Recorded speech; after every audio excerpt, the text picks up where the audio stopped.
अस्सलाम वालेकुम नाजरीन। आज मेरे साथ होंगे सरदार खिजर महमूद साहब। अभी 2-3 दिन पहले किसी ने क्लिप भेजा कि एयरलाइन जो हमारी हैं पाकिस्तान से चलने वाली, उसमें एक फ़कीर घुस आया और जो अमले को परेशानी हो गई और जो उसमें मेहमान थे वो भी परेशान हो गए कि ये किस तरह हो सकता है कि इतनी सख्त चेकिंग होती है, लोगों को रोक लिया जाता है जिनके पास असल वीज़े होते हैं। तो ये फ़कीर किस तरह एक जहाज़ में आ गया। लेकिन आज एक होलनाक इंकशाफ हुआ है। पाकिस्तान से एक रिपोर्ट शाया हुई है, तो इस सिलसिला में बात करेंगे। जी अस्सलाम वालेकुम। जी वाले साहब। ये अजीबो गरीब सी रिपोर्ट आई है, खबरें चल रही हैं, तो बताइएगा। सब्जेक्ट हेडलाइन यही बन रही हैं, तो ये बताइएगा। पहले थोड़ी सी रिपोर्ट बता दें, फिर उसके बाद ऊपर तबसरा करें जी। देखिए नसीर साहब, बात यह है कि पाकिस्तान सदियों की अशरों की कोशिश के बाद जो है पाकिस्तान वहां पे पहुंच चुका है कि जहाँ हुक्मरान जाते हैं तो वो 100 बंदों का साथ वफद लेके जाते हैं और मांगने जाते हैं। और फिर वो एक मुल्क से मांगते हैं दूसरे। अभी शहबाज शरीफ ने कहा था कि जब हम तुर्की जाते हैं या सऊदी अरब जाते हैं तो पहली तरफ से पहला ही जो है उनका सबसे पहला जो उनके जहन में बात होती है वो ये कहते हैं मांगने आए हैं। और दूसरी साइड पे पाकिस्तान के जो फकीर जो है, पाकिस्तान एक ऐसी माफिया का मुल्क बना हुआ है कि पाकिस्तान के अंदर चौक चौरास्ते जो हैं, ट्रैफिक सिग्नल जो हैं, वहां पे बाकायदा उनके ठेके होते हैं। उनके वहां जो फकीर जो बैठते हैं वो बाकायदा प्रॉपर वो बता देते हैं। उसके बाद जो उनकी कमाई होती है, एक फकीर दूसरे के फकीर के इलाके में नहीं जा सकता है। और इनके आपस में झगड़े भी होते हैं, इनके दरमियान पंचायतें भी होती हैं, जरगे भी होते हैं। अब आपने बात की है, ये पिछले काफी अरसे से शुरू था कि अगर उम्रे पे एक बंदा, आम बंदा जो है, जब कुछ डॉलर सस्ता था, पेट्रोल की कीमतें कम थी, अगर 1.5 से 2 लाख में जाता था, तब भी जो फकीर जो थे, ये जो ट्रेवल एजेंट थे, इनको 7-7 लाख रुपए देके जाते थे। अच्छा। और ये जाते हैं, ये यहाँ से अजमेर शरीफ भी जाते हैं, यहाँ से पाकिस्तान के अंदर अगर जब शहबाज शरीफ का मेला लगता है तो तमाम फकीर पंजाब से वहां पाके जाते हैं। फकीरों के पूरे पूरे खानदान होते हैं। एक इफरादी तौर पर बहुत कम होता है। पंजाब के अंदर, सिंध के अंदर, केपीके के अंदर मांगने वालों के पूरे पूरे खानदान होते हैं और उनका पूरा काम ही यही होता है। अब जो सऊदी अरब की आज की जो वजारत खारजा की रिपोर्ट आई है, सेक्रेटरी वजारत खारजा की, ये बिल्कुल सही रिपोर्ट है।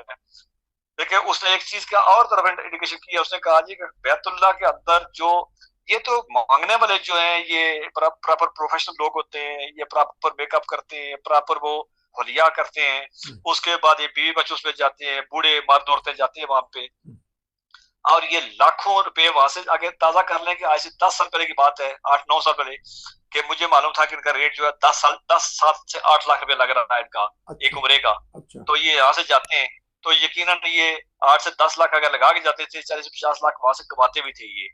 उसके बाद अब उन्होंने रिपोर्ट ये की है कि वहां अंदर जितने भी जेब कुतरे जो हैं, वो 70% जो है वो पाकिस्तानी है। अच्छा। और सऊदी अरब हो, दुबई हो, दूसरे अरब मालिक जो है, वहां जेलें भरी हुई हैं फकीरों से और इनके जेब कुतरों से। फकीरों का तो शायद मुझे मालूम नहीं कि वो सऊदी अरब का कानून क्या है, वो क्या कहते हैं उनको, लेकिन जेब को कतरना तो एक जुर्म हर जगह ही है, तो वो उस पर गिरफ्तारी होती है। तो ये कौम जो है, इसका आप देख लें, यहाँ पे 3-4 साल पहले पुरानी बात है, एक सऊदी अरब के एक एम्बेसी का बंदा कराची में आया, तो वहां पे कोई वहां पे सऊदी अरब में किसी अहम पोस्ट में थे, तो वो यहाँ कराची में आए, तो उन्होंने उलमा से मुलाकात का रखा।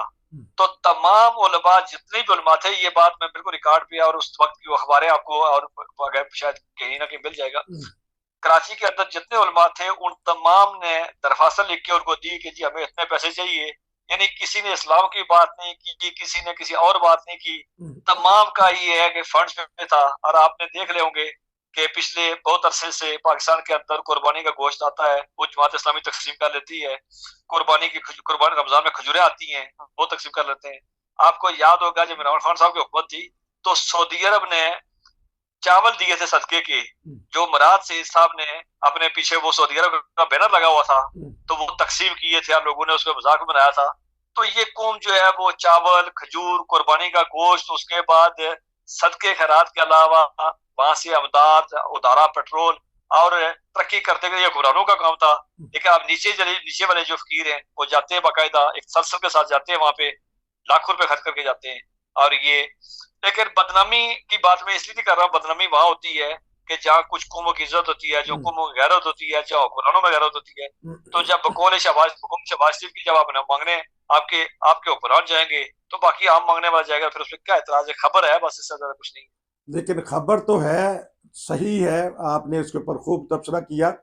ऐसे वाकयात होते रहते हैं। तो जेब कतरे जो हैं, तो चले फकीरों के पास पैसा है, वो उम्रे का वीजा लगवा लिया। जेब कतरे कभी कामयाब हो जाते हैं, कभी पकड़े जाते हैं, वो किस तरह वीजा लगवा लेते हैं? देखें, जेब कतरे भी उम्रे का वीजा लगवा के जाते हैं।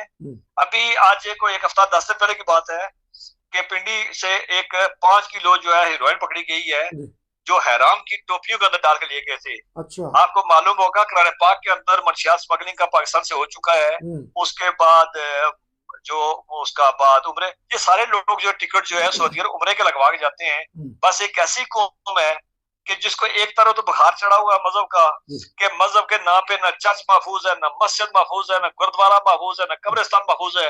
और दूसरी तरफ देख लेते हैं कि वो उम्रे का हराम पहन के तो वो मंशियात ले जाते हैं, वो यहाँ से जो इस तरह की चीजें ले जाते हैं।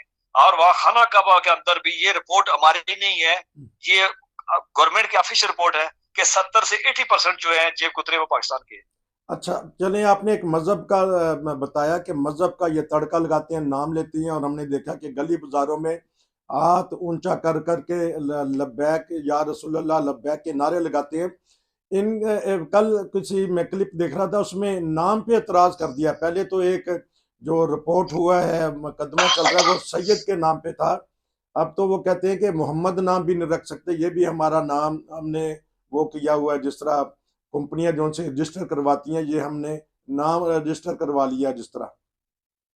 देखें नसीर साहब, जालिम की तशनगी हमेशा रहती है जी। अब वो एक जुल्म करने के बाद उसको दूसरे जुल्म के लिए उसको फिर रास्ता चाहिए होता है। तो वो बड़ी मशहूर कहानी है कि मैं तू पानी नीचे से पी रहा तो पानी गंदा क्यों ना किया है, वो ये इसी तरह की कहानी है। बिल्कुल ये खबर जो है, क्लिप जो है, बिल्कुल सच है।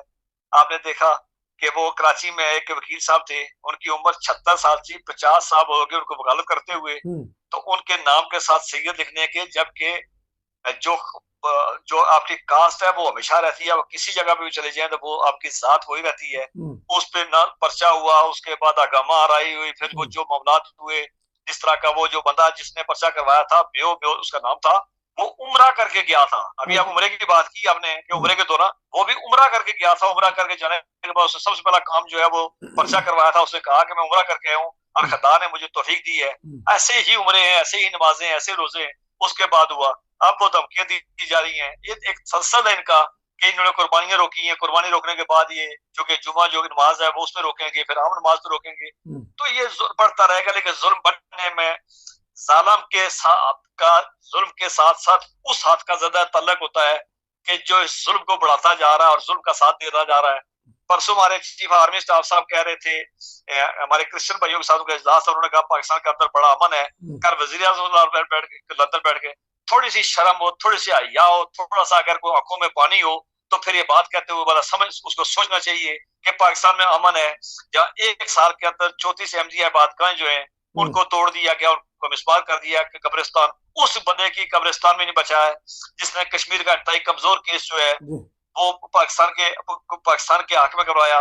उसने जो पाकिस्तान का पहले वजीर खारजा था, जिसको कायदे बेटा कह के पुकारता था, जिसने अक़वाम मुत्तहिदा में पाकिस्तान की नुमाइंदगी की, जिसने इंटरनेशनल कोर्ट में नुमाइंदगी की, जिसने तंजानिया और इस तरह के मुल्क की आजादी में कलीदी किरदार अदा किया, अगर उसके जो उनके आबा अजदाद हैं उनकी कब्रें महफूज नहीं है, तो मुझे बताया कि वजीर आज़म अगर कहते हैं, चीफ ऑफ स्टाफ कहते हैं अमन है, तो मेरे ख्याल में अमन का मसला अमन तो नहीं है। किसी को जगह रोज HRCP के बयान आ रहे हैं, रोज इंटरनेशनल मीडिया लिख रहा है, लेकिन अगर उनको लग रहा है तो पाकिस्तान में अशुभ चशम की बीमारी अब नजर आई है।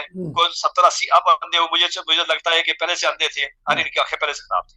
अच्छा, एक और खबर चल रही है कि एक जिरगा हुआ है जो अक़लियती अरकान का, ईसाइयों और हिंदुओं का, उन्होंने भी कहा कि हमारे हकूक का ख्याल नहीं रखा जा रहा। आपकी नजर से ये खबर गुजरी है तो बताइएगा। DI खान में एक उसमें असिस्टेंट कमिश्नर ने एक खुली कचहरी लगाई थी जी, तो उस पर यह बात हुई है। बिल्कुल सच बात है। कि बात ये है कि पहली बात यह है कि पाकिस्तान में इससे बड़ा जुल्म क्या हो सकता है कि जब इस तरह की कोई घटिया जो है वो आती है, कोई वैकेंसी आती है, तो साथ लिखा होता है कि ईसाई जो है वो उसमें भर्ती होगा, हिंदू भर्ती होगा। और उसने कहा है कि जब हमें हमारे चूंकि हमारी वैकेंसियों पे मुसलमाना का भर्ती होता है तो वो स्वीपर का काम नहीं करता, वो फौरन वेट बढ़ जाता है, उसमें तरक्की हो जाती है और हमें काम की। अभी रिसेंटली पिछले हफ्ते एक जो सदर जिले साहब की जजमेंट का जिक्र किया करते हैं हमेशा से, उस जजमेंट के इमरान खान साहब ने तो एक कमीशन बना दिया था, इसमें 3 मुसलमान मेंबर बना दिए थे, लेकिन सुप्रीम कोर्ट ने एक जब की सरबराही में कमीशन बनाया था, उसका इजलास हुआ पिछले हफ्ते और उसमें पता चला कि 35,000 जो है अकलीतें जो है उनकी वैकेंसीज जो है वो खाली हैं। अच्छा। और ये वो सारी वैकेंसीज थी जो इज्जत की रोजी थी, उनकी स्लीपर वाली नहीं थी। जहाँ पे इज्जत की रोजी की बात आए तो वहां उनकी वैकेंसी खाली छोड़ दी जाती है। अगर दूसरी जगह पे उनकी किसी जगह पे उनकी वैकेंसी अनाउंस की जाती है तो स्वीपर की जाती है। और आज उन्होंने कहा जी कि संडे हमारा इबादत का दिन होता है और संडे को हमें बुला लेते हैं। आपको याद होगा पिछले साल सवा साल हो गया, इस्लामाबाद के अंदर एक ईसाई जो बरादरी के जो स्वीपर थे उनके बारे में एक जो वहां का इंचार्ज था उनका, तो उसने कोई बात की, उसने कहा जी अगर नहीं मानते थे तो साल का पर्चा पे काट दो और ये खुद बहुत काबू हो जाएंगे। ये पूरे मीडिया देखा हुआ है और सारी ये खबर बनी थी। तो इस तरह के मामलात हैं। पाकिस्तान जो है एक पाकिस्तान का जिस्म ब्लीड कर रहा है और उसमें से हर जगह से खून का रिसाव जारी है। लेकिन बदकिस्मती ये है कि जो खून का रिसाव जारी है और हमारे जो हुक्मरान है वो कहते हैं कि नहीं ये खून का रिसाव नहीं है, ये खून इतना अंदर पैदा हो चुका कि अब ये जिस्म जो सुर्ख होता जा रहा है, इस पे लाली आई हुई है और उस रिसाव को चरके जो है वो लबैक और इस तरह की तंजीमें लगातार लगाई जा रही हैं। लेकिन बदबख्ती ये है कि उसमें कोई बात करने के लिए तैयार नहीं है, उसमें कोई बोलने के लिए तैयार नहीं है। अयोध्या के अंदर बाल ठाकरे के आवारियों ने एक मस्जिद जो है वो उसको तबाह किया था। आज तक भारत उसकी कीमत अदा है, लेकिन पाकिस्तान में इस साल के अंदर 34 अहमद मसाजिद पे हमले किए जा चुके हैं और 50 से ज्यादा जो है वो ईसाई बरादरी के जो है वो उसके चर्चिस जो है उनको जलाया जा चुका है। और बाकी ये रावी चैन लिखता है। आवाज मिस हुई है। मैंने कहा ये 50 उसके जो चर्चिस जलाए जा चुके हैं, 34 अहमदियों की मसाजिद जलाई जा चुकी हैं। लेकिन हमारे कुरान जो है वो दुनिया को बताते हैं कि भारत में बहुत कुछ हो रहा है, हमारे यहाँ अमन नहीं है, हमारे दूध और शहद की नहरें बह रही हैं और हमारे जो कमजोर तबके हैं वो मुल्क के अंदर एंजॉय कर रहे हैं और जो है वो सबसे अच्छा अमी कर रहे हैं। और हम जो है हमें मॉडल बनाया जाए। और दूसरी तरफ से मांगने वाले देखें तो पाकिस्तान के, जेब काटने वाले देखें तो पाकिस्तान के। नहीं बख्शा जा रहा, खाना काबा नहीं बख्शा जा रहा, नहीं बख्शा जा रहा, मस्जिद नहीं है, नहीं चर्च, तो जज से लेके जनरल तक, जनरल से लेके आम आदमी तक ये सारे जो कर रहे हैं वो दुनिया देख रही है। ये नाजरीन रिपोर्टें बता रही हैं कि पाकिस्तान का क्या हाल कर दिया है। ऐसी बीमारी लगा दी है कि लाइलाज हो चुके हैं। इसके इलाज ढूंढना चाहिए, करीब ही शायद कोई मुआलज हो। फिर मिलेंगे आज के तबसरे के साथ। खिजर महमूद साहब मेरे साथ थे। आपका बहुत शुक्रिया जी। नसीर को इजाज़त दीजिए। अस्सलाम वालेकुम।